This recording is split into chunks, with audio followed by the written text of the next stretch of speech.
she was with a great guy. Yeah. Great guy. Think about this, all right? So you meet a woman. She comes to your life. You fall in love with her. She's got 2 kids. You know what I mean? Like 2 kids. He accepts us into his life. Phenomenal guy. Amazing guy. I always thought Jeff was one of the best stand-up guys I've ever met in my entire life. Yeah. To me, that's hard. You know what I mean?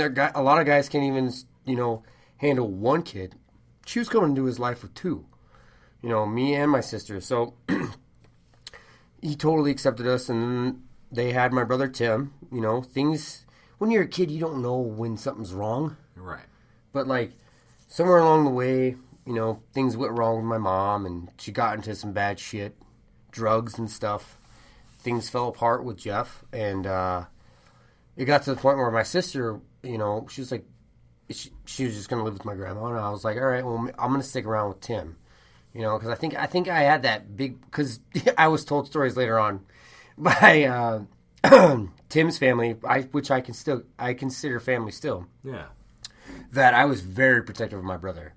I didn't want anybody besides my mom or my dad to pick him up. That was I freaked out when somebody else tried to hold him. Yeah. So I think I stuck around. To me, this is the only thing that's logical to me when I think about it now. Is I stuck around because I wanted to make sure my brother was going to be okay. Yeah. So when things were finally done with Jeff and my mom, and Jeff had Tim, I think it was time for me to be with my grandma. Yeah. So I ended up moving back to Davenport. Okay. So that's where my grandmother has always been, she's been my number one. You know what I mean? She's always been my number one fan and always believed in me, and she's always been there. So well, I if anything, as your, I guess, ambassador at shows. Yeah. Like whenever I was at SCW shows and you were wrestling, I could always count on her being in the crowd. Oh yeah, always. And if you were wrestling and you spilled out over the rope to the outside or something, she was the first one standing up. And was it good? Oh yeah, always. Always. I know that myself, as well as a couple other guys, if anything were going on and we had a good vantage point, because your grandma's a shorter lady, so she's trying to peer over all these other tall people. She would have stood on a chair. Yeah, right, exactly. But I know I was part of a group of people that if we saw that you were okay, we'd go like, Grandma, he's fine. You're okay. Yeah. She'd kind of like, thank you. All the guys that, I mean, as time progressed, we'll get to that too. As time progressed, I got older. I did backyard wrestling with a few guys, like Adam. Adam was one of the guys. We started like this hardcore trampoline wrestling and tried to sell when we were getting slammed on the trampoline. Right. Like, you say that now, cool. Right? You say that now, hardcore trampoline wrestling. Yeah, it sounds like ooh, yeah. Oh, it says that adult and gay, maybe. No, we were kids. We didn't know. Extreme pillow fighting. Yeah, right. Yeah, we didn't know. I mean, we were kids, man. Yeah. It was like we loved an ECW. Like was just It was like WWE is like bad, but like ECW was like if you were watching George Romero, like, and then you heard about Cannibal Holocaust, and you're like, oh, let me watch Cannibal Holocaust. Oh, you definitely. So ECW was kind of like the Cannibal Holocaust. It was like, ooh, that's much worse, but I like it. Right. I like it a lot. Right, and as a young boy, a young impressionable boy. Oh, dude, like, you see these guys throwing chairs at each other. It's like, that's not even, but I like this. Oh, like, dude. And I had an ECW shirt of dude, Spencer's has been around since when I was a kid, and they had like WWE like belts and stuff. Yeah. I got an ECW shirt from Spencer's when I was a kid, and I was like, ECW Extreme Rules, or it was like Extreme Revolution on the back of my shirt, and I thought I was the coolest fucking kid in the whole school. I was like, nobody's got a fucking ECW shirt. No one does. Just me. Until the next person goes to Spencer's, and they're like, they got the shirt that Shane was But wearing. Nobody was going to bring their kid to Spencer's. Right. You know what I mean? My grandma was like the only one who was like, I'll take you to the mall. What do you want? And I guarantee you walked into that place was like, probably shouldn't be in here anymore. But like, you know what I mean? I walked right up to the wrestling stuff. I didn't, you know what I mean? So I saw the belt. belt. At that time, it was a lot of like, ooh, the edible lingerie. Yes, I'm not here for that. Which is still there. Yeah. Oh, God, yeah. You can't get that out of that Oh, place. no, dude. So, like, when we walk in with my son, I know which way to go. Yeah. So, it was the same thing, I'm sure. Yeah. And I walked in, I got that ECW shirt, and there was nobody, not one person I went to school, in elementary or junior high, who had a freaking ECW shirt, dude. Like, I was, like, the only one, so it was, like, cool. That was the pinnacle of cool when we could wear, like, D-Generation X shirts. Oh, yeah, dude. I remember having a Hardy Boys shirt. Yep. And then if that shirt was dirty, I had the pendant. The ball chain with I had the ball chain, dude. Oh, my God. I had the ball chain, Looking too. back now, it's like, I probably look like a doofus. With my Jinko jeans, because they were wide, doing the... But at the time, I was like, no, my hands are guns. Yeah. No, you don't get it. My hands are tiny guns. Yeah. But, no, everybody went through that phase. Oh, like, dude, which was the pinnacle of pro wrestling, dude. Yeah. And, like, it was just, like, so cool to, like, I mean, the cutest girl in school was, she was watching wrestling, man. Right. She was watching wrestling. Which was like, you like The Rock? Oh, I could walk up and be like, oh, yeah, Steve Austin? Right. And that's the bottom line! I mean, granted, I couldn't do that voice at the time. And that's the bottom line! Yeah, right? Yeah. You with a stunner in the hallway in the school? Well, and I told you this before we started recording, but one of the ideas given to me for recording tonight was by a buddy of both of ours, Johnny Wisdom. Yeah. Told me that we should record the podcast in my car while we go and get milkshakes and have you order the milkshakes speaking like Stone Cold Steve Austin. I was like, that's it? We're that's the whole podcast, and that's the bottom line, because the Shug said so. But that's the thing. I don't know if I've got enough cup holders for right. that kind of podcast. Like in the front, in the front, we've got shit from Checkers. We got McFlurries. I don't even think my kids could drink that many milkshakes if I brought them home. Daddy recorded a podcast, and now my stomach hurts. Yeah, seriously. We even got our nephew here, and he'd be like, "No, I'm good. I'm done." He's like, "I'm set. You guys brought me 7. I'm done. I'm out. I'm tapping." Yeah, seriously. I'm telling. No, okay, so basically I went off the rails there, but I'm with it. Yeah.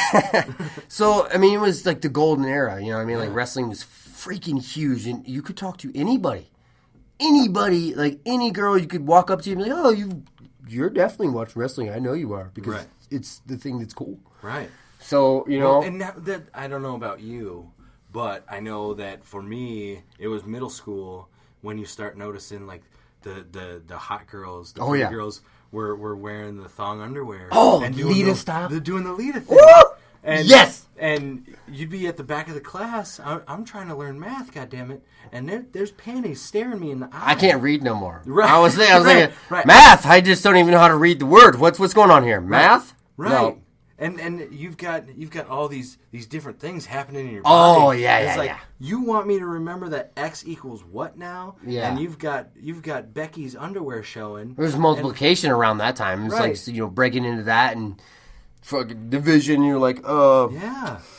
I don't know how to divide her pants. That's in my mind right now. But all this shit going on is like, oh my god, like it's hard being a 13-year-old boy as it is. Seriously, and I think I hit puberty real early because I had a fucking chin strap and like 6th or 7th grade I started growing facial hair. So I was like, I remember you were doing the Hurricane Helms, chin strap, chin strap. All that it was paper thin too. Oh yeah, it was like, hey, I got facial hair. What's up? Yeah, look at me. What are you doing? I'm like 14, literally. But okay, so moving forward. Was this about... when would you say you got started? Because I know you're a horror movie fan. Oh, dude, always. Has it been since dude, before that? That was even before I met my dad. Like, I blamed that on my grandma. Yeah? My grandma, my grandpa.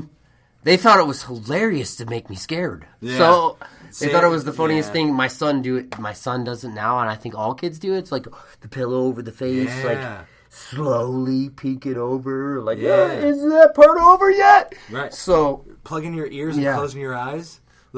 Tap me on the shoulder when it's done. The ears thing was like, all right, well, I'll hear when it's done. Right. So it was like I'll cover my eyes, but it was one of those things. Like, to me, I describe it to people who are like, I don't watch horror movies. I think they're juvenile, fucked up or juvenile. It's like, do you like roller coasters?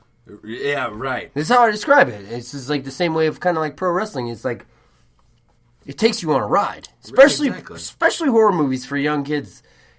They make your heart pump, man. Right. They will make you jump out of your seat. And my grandfather, I blame it on my uncle at the time, Britain. Yeah.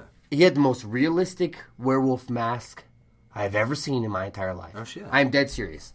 It was realistic, like real, and we were watching The Howling, which is like the transformation, which is really close to like American Werewolf in London. Transformation was like brutal, like looked like painful. You see it tearing through the skin, pulsating, like building up. Yeah. So like that's happening. I remember it because he thought it was hilarious to do. Yeah. My grandma even told Brooke the story the other day and thought it was my wife.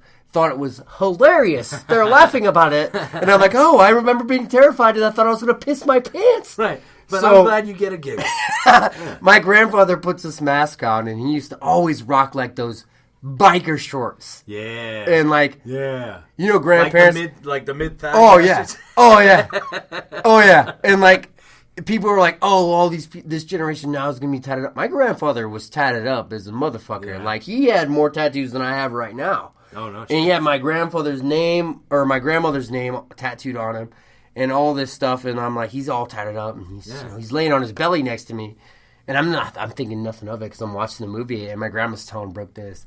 He just laid on his belly next to Shane. As Shane would lay on his belly, put his face in his hands, in his elbows on the ground and watch movies. And, you know, Marvin, my grandfather, was just talking to me. And then, you know, he's got the mask on. And all of a sudden I turn and look. And my grandmother said I jumped up and my feet started running in air like I was running. And then I landed and took off. Like a Scooby-Doo cartoon. Like a cartoon. Then my feet are like, ooh, and then I'm hitting the ground. So, I think about it now and I'm like, damn. That is funny. Because I scared my son like that the other day. I walked around and said, what are you doing? Jumped up and his feet, both of them just going like he's running in air. So she described it and I go, man, I just watched it happen with my son. He looks just like me. So everything comes full circle. Yeah. Now that you can I can do the same. Share that enjoyment with the next Scare the shit out of my son. So... Now, real quick, one of the questions that was fed to us was, they know you're a horror movie fan. Oh, yeah.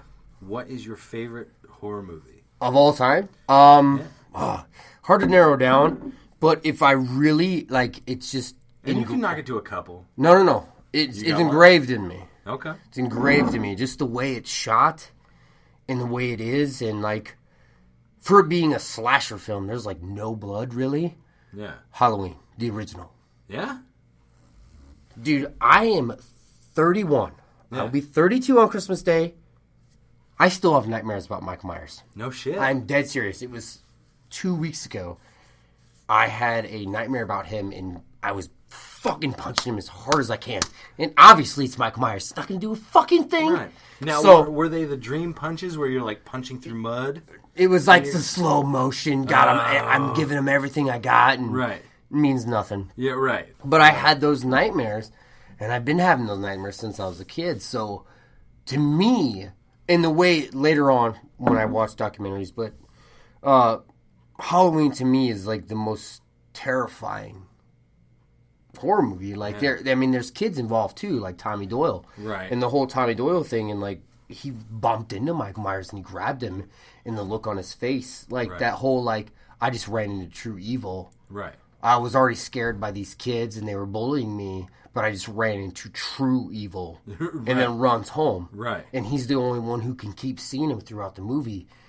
That's terrifying as a child to watch. Like, absolutely. That is scary. And like, And nobody believed him. Yeah. Nobody believed him throughout the whole movie. Yeah. And then, like, just the things about him. Just, like, the little things that Nick Castle, who played him at the time, did that were improvised. That the whole part where he grabbed him by the throat and stuck him to the wall.